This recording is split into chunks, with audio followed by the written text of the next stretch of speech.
in Exodus chapter 1 together. Exodus chapter 1. Very famous part of the Bible, both historically, archaeologically, biblically. I'll begin by saying this. I'm a very emotional man. Not all men are emotional. I'm an emotional one. Whenever I go to India, I go every 2 years. On the way home from India, I always have my cry movie. It's a tradition I have. I'm so raw to the touch from India. I've seen so much. I've experienced so much. I'm just tired and raw.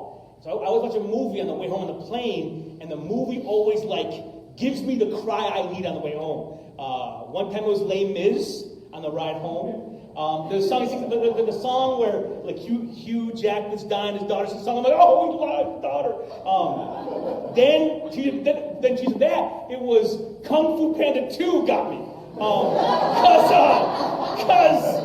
Dude, there's a flashback scene where the mom dies saving, and I lost it.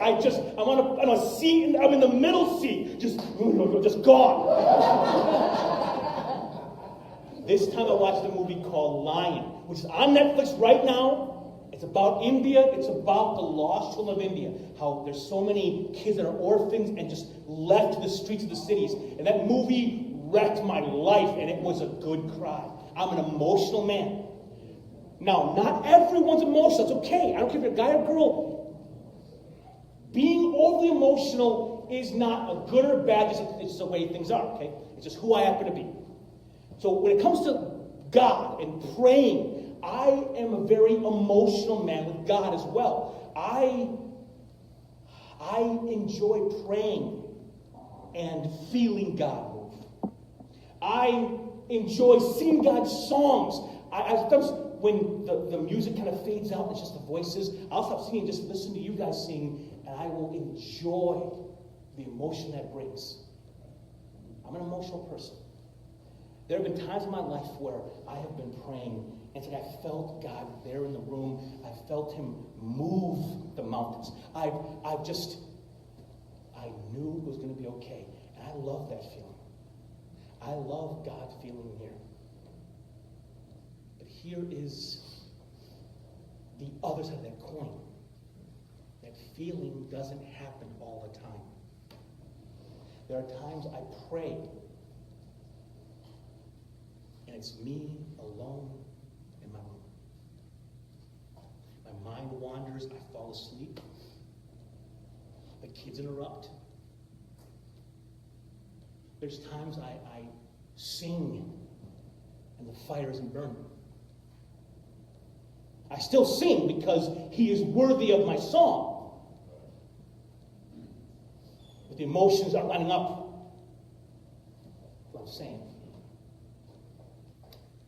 For the next few weeks, we're talking about a thing we never talk about, and that is the silence of God. The silence of God. We begin Exodus chapter 1, and it's a very jarring chapter in the Bible. For the book of Genesis, we just read Genesis together for the last 2 years. And God is always moving for His people. In Genesis, God is always showing up at He's Superman, just shows up and saves the day over and over again. It's awesome. We read it, we love it. I mean, literally, Joseph, the last guy we studied, Joseph, we watch God give this man dreams and visions. We watch God give this man power and literally raise him to a place of great authority. We watch God do miracles to save a nation and to save His people. And we begin Exodus, and the children of Jacob, the children of Israel, are not in the promised land. They're in Egypt. They're in a foreign land. They are immigrants. They're refugees. I brought a kid with me to India. He played before here in Brennan. Young, 19-year-old white kid, okay? for the first time in his life, he was the only white kid in 1,000 miles. I'm like, how's it feel to be a minority, dude? He goes, I don't like it. I'm like, yeah, neither do I. Shoot. But the Jews were immigrants. They did not belong. The Egyptians were like different color, different language, different everything. And they're there, and God gave them favor. Here's what happens. So there's all these people come back. 70 people come into Egypt. The Pharaoh gives these Israelites a place to farm and grow. And because Joseph has saved the nation, the Pharaoh loves Joseph. And the Pharaoh loves Joseph. Pharaoh loves Joseph's family. And he gives them protection, an umbrella. He blesses them. Life is awesome. Because they are blessed. They are loved. It's the good life. Then you go to verse 8. Now there arose a new king over Egypt who did not know Joseph. Time goes forward. Joseph dies. His brothers die. And a new generation grows up. The sons and the grandkids are growing up in Egypt. And the Pharaoh has died. The new Pharaoh doesn't know. He doesn't see he doesn't know Joseph. He was there when when God used Joseph to save the nation. He doesn't remember any of that stuff. He's like, why are these immigrants on the best land in our nation? And they're farming, getting rich in our land. How did this happen? And it says this. He said to his people, behold, the people of Israel are too many and too mighty for us. Come, let us deal shrewdly with them, lest they multiply, and if war breaks out, they join our enemies and fight against us and escape from the land. They're worried. Like these guys are having so many babies, becoming so populous in our nation. What if we go to war and they join our enemy? We have an invasion force within our own walls. And it says in verse 11, therefore they set taskmasters over them to afflict them with heavy burdens. They built for Pharaoh store cities, Pithom and Ramses. A new Pharaoh arises, doesn't know these people, and he enslaves them. You ever seen a picture of the pyramids? They're beautiful. People go visit the pyramids. They go to sleep. Tourists go there by the millions every year. Built on the back of Jewish slaves. They came there, free people, blessed, protected. Pharaoh died, and the new Pharaoh did not know them. And things changed. The first thing I want to say to us very simply is this. Seasons change, man.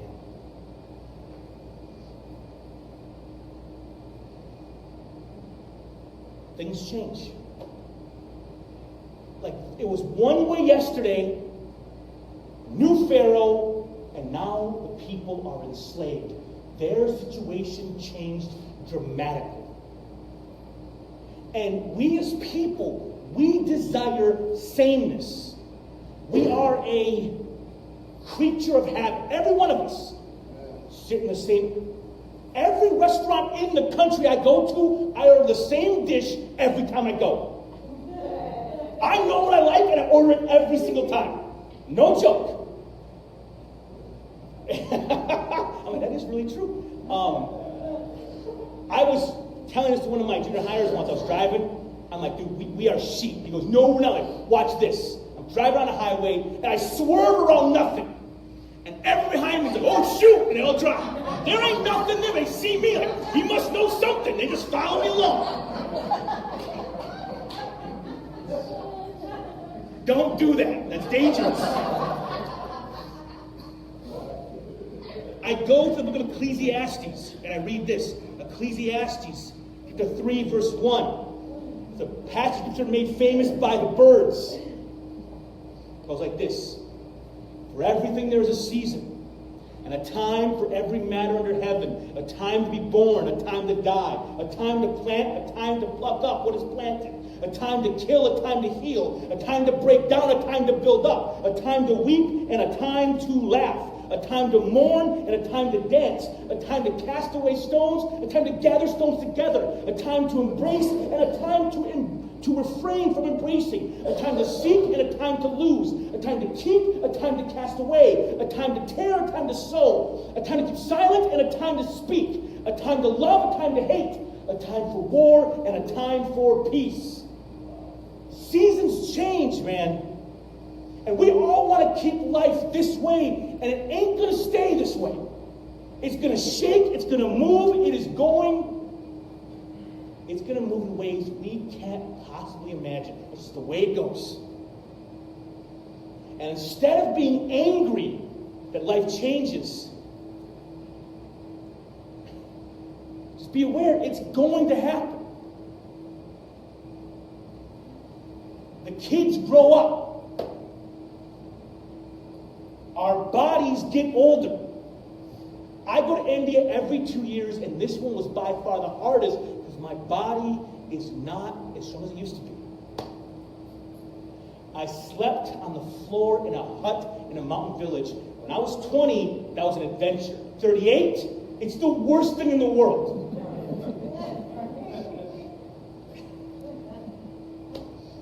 They fed me this weird vegetable curry one day.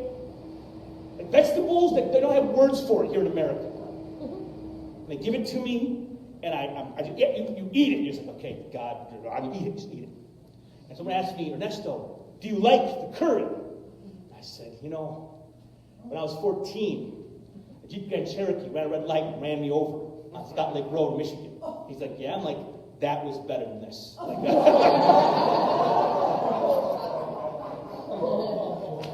I did say that. Didn't go well. But things change, man. And I'm being goofy about it, but man, it changes the way we don't want it to change. It changes the ways we don't want it to change. I watch empty nesters when the kids go to college, and I watch that realization go over their faces like, it's never going to be this way again. The kids are flying away.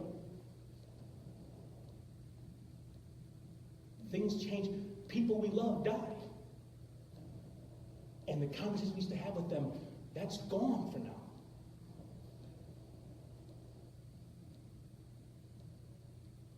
I landed in O'Hare Airport on Thursday. My phone was ringing in my pocket when I was in customs. I canceled the phone in customs. I get through customs, get through immigration. Go run around my car, the phone's still ringing. Finally, I answer the phone, like, what's going on? What do you need? And a man who was clean 2 years from heroin, a leader in the recovery community, a man I love. The call was coming from his apartment because he was found OD'd in his home, and he was gone.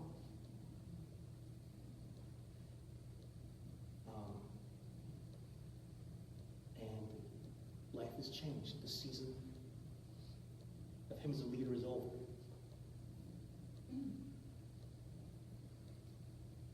That's what I want to say to you guys is things change. Things aren't always one way. Just as you live your life, remember this. And you can't grab, you can't hold, you can't make it stay. But you can enjoy the seasons while they're here, and you can endure. I'm in a village, on a mountain. I get sick out there. Like my stomach rebels against me in every way it can. And there's no toilets, there's no water, there's a field. That's your field, brother. That is my field. Everyone stay away. I'm sick. I'm not sleeping. I stopped eating because I don't want to get sick all the time. So I'm literally fasting in 105-degree weather with high humidity, walking through, and I feel my strength fading from me day after day. I'm getting weaker and slower. I'm like, 48 more hours. I can do this for 48 hours. I can do this. And I knew the season would end. I could endure because I knew the season would end. I could smile and be a champ for this much time. I stinking made it. Things change. there arose a Pharaoh over Egypt who did not know Joseph. Back in Exodus it says this. So they ruthlessly made the people of Israel work as slaves, made their lives bitter with hard service, in mortar and brick and in all kinds of work in the field. In all their work, they ruthlessly made them work as slaves.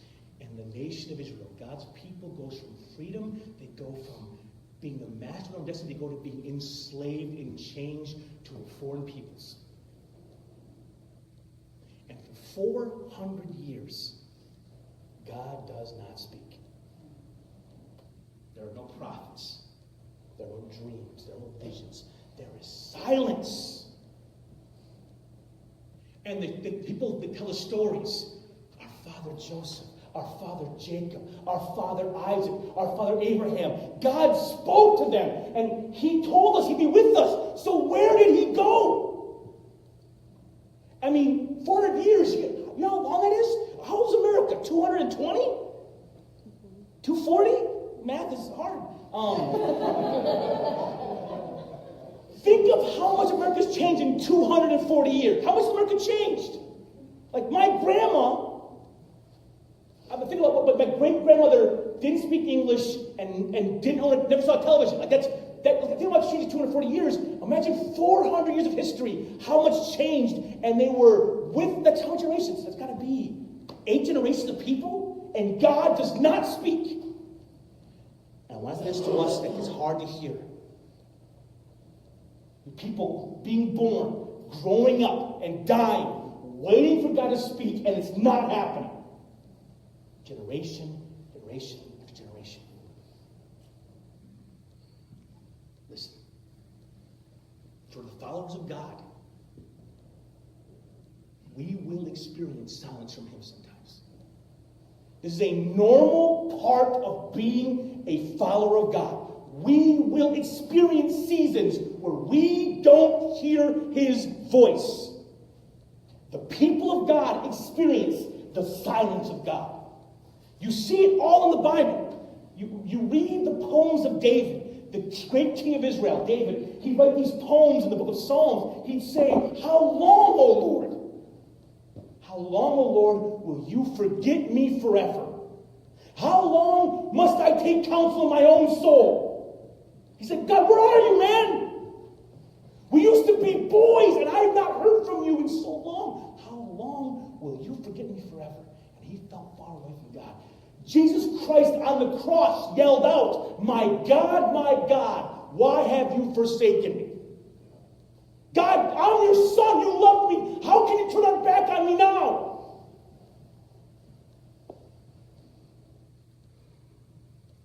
I am 38 years old. Is that right? No, it's not.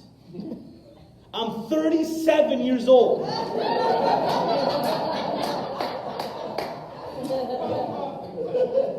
I have been following Christ.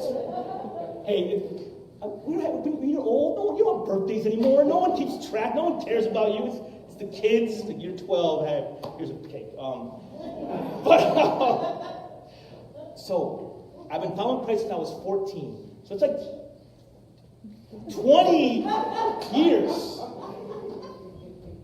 Following Christ for 20 years. Let me tell you something. There have been seasons where God was as close as a brother, where I could see him moving and guiding and leading. And there have been times where I have prayed and I have heard nothing. There was a season of life, my wife and I, we were youth pastors at Faith Church of Waterford.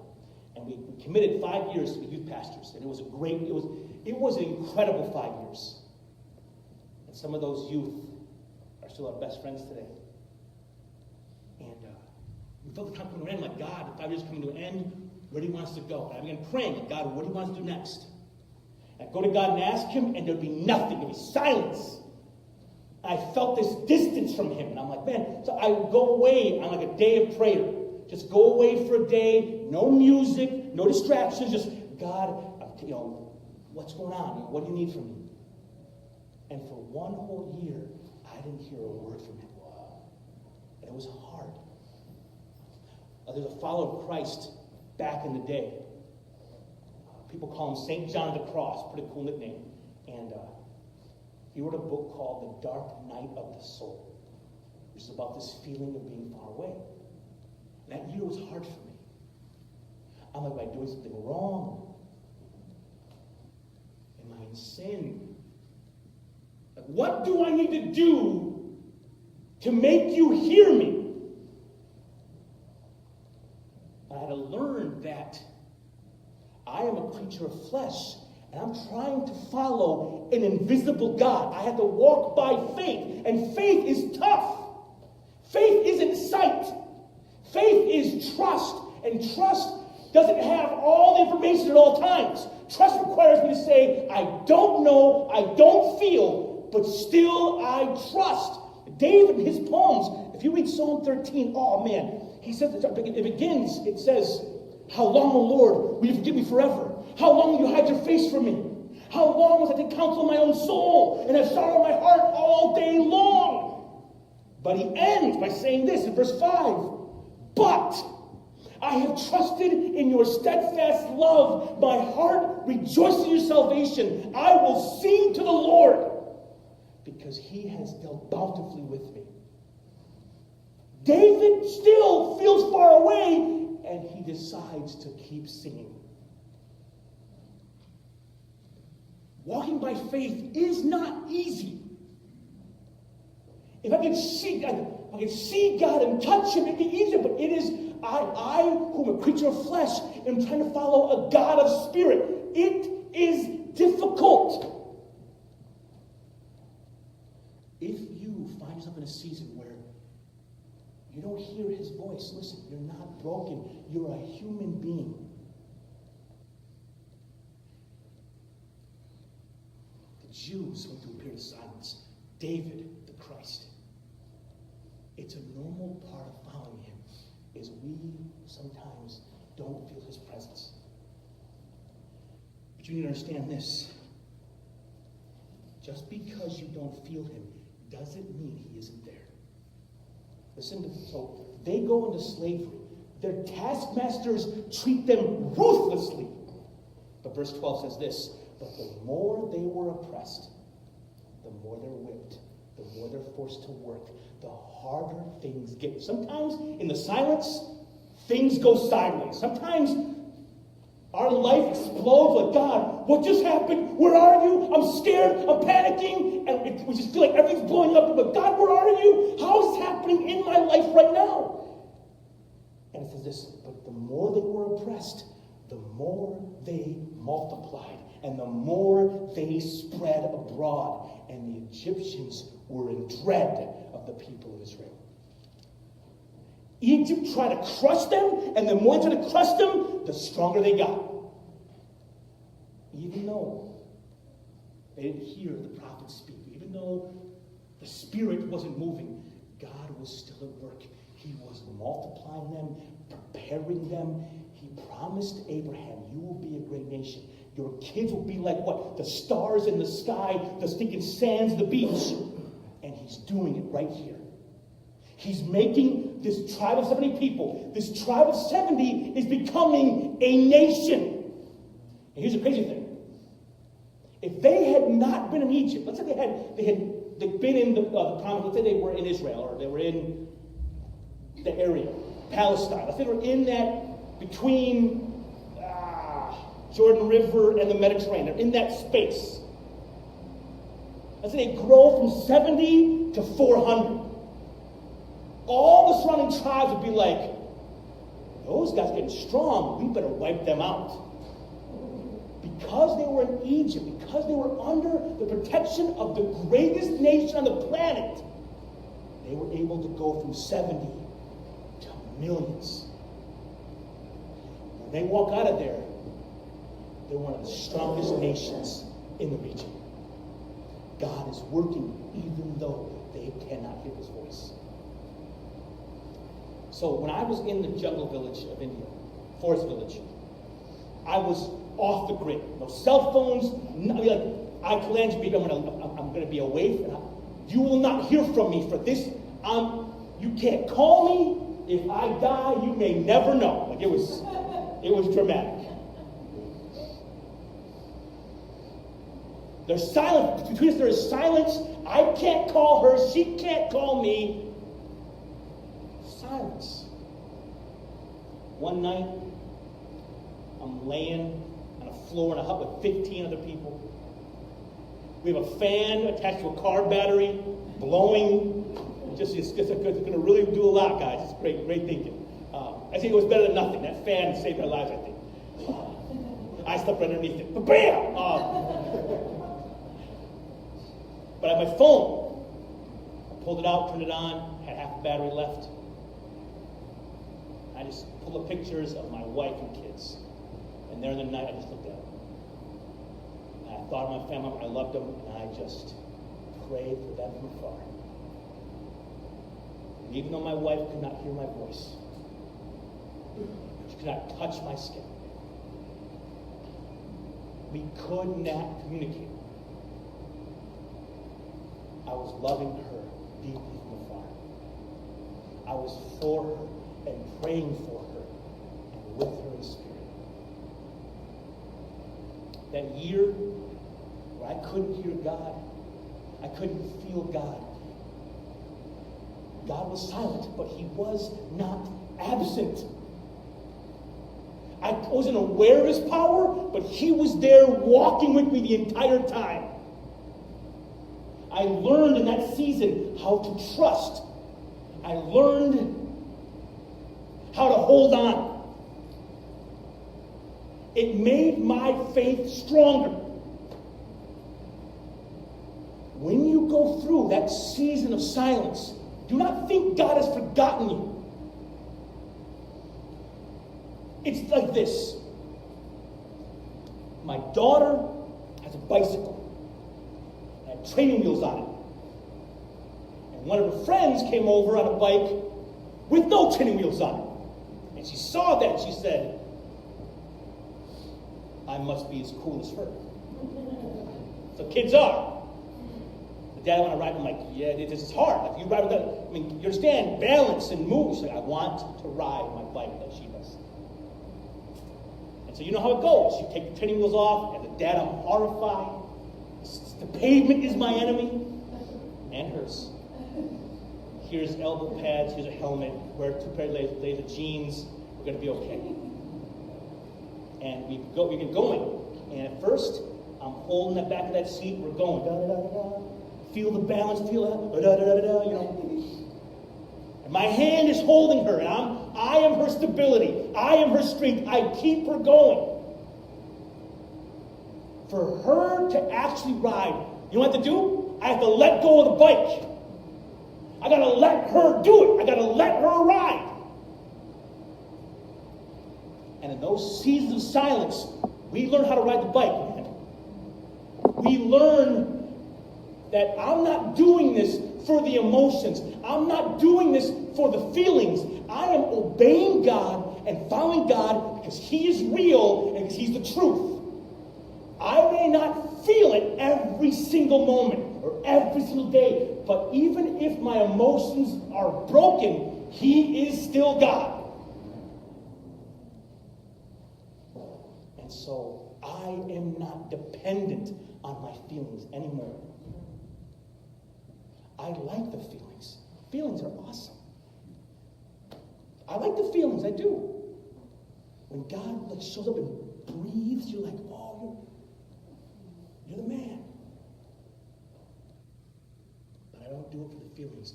I do it because he's good and right and worthy. So church, Israel had 400 years of silence. It was hard. And in your real life, you may experience times of silence. You're not broken. Here's some quick tips. If you're going through a season of silence, questions to ask yourself. 1, am I listening? If you are in a season of silence and you have no room to hear God, maybe it's not him. Are you listening? Make room to hear his voice. 2, ask the question, am I an unrepentant, unconfessed sinner? If you're living a life and you are just doing your thing and dishonoring God at every turn, I mean, if I treat my wife like crap and I wonder why she doesn't kiss me at night, not a big mystery. But baby, like, not a big mystery. And 3, the question you ask me going through this season of silence is, will I trust him? That's the main. Will I trust him? Even now.